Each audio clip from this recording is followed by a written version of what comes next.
多新娘響樹嘅。唐伯虎，我雖然應承將秋香許配俾你，不過有條件。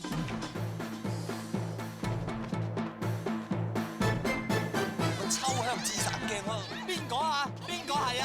嗱，嗰邊啊，秋香。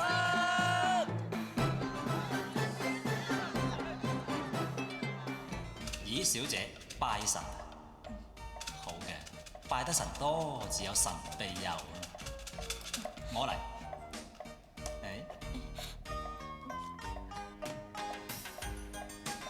求神，冇錯，我就係美貌與智慧並重、英雄同合意嘅化身唐伯虎。你係唐伯虎，我就係觀世音啊！攞你命！我怪錯咗你啦，對唔住。嗱，我唔准你咁講啊，人誰無過得㗎。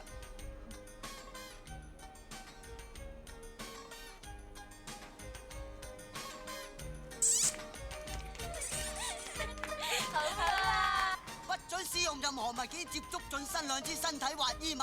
如果喺時限之內你唔能夠點中秋香嘅話，咁你就輸咗。喺啲咁嘅規則底下，我有乜可能點中秋香？我唐某本住天地良心，對秋香係一往情深，義無反悔。點解係都要一而再，再而三咁為難我？我係要玩死你！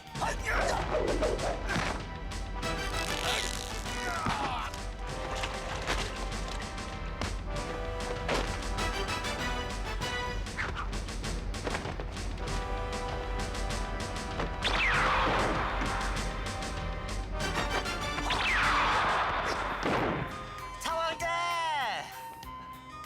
咁你願唔願意同一個傻瓜喺今晚3更時分柳樹之前一齊研究詩詞歌賦咧？你估？好啊！我話俾你知，頭先你飲嗰啲參茶，我已經落咗天下第一奇毒，一含包散。嚇！你個八婆背信棄義，卑鄙無恥！鬧我八婆，死啊！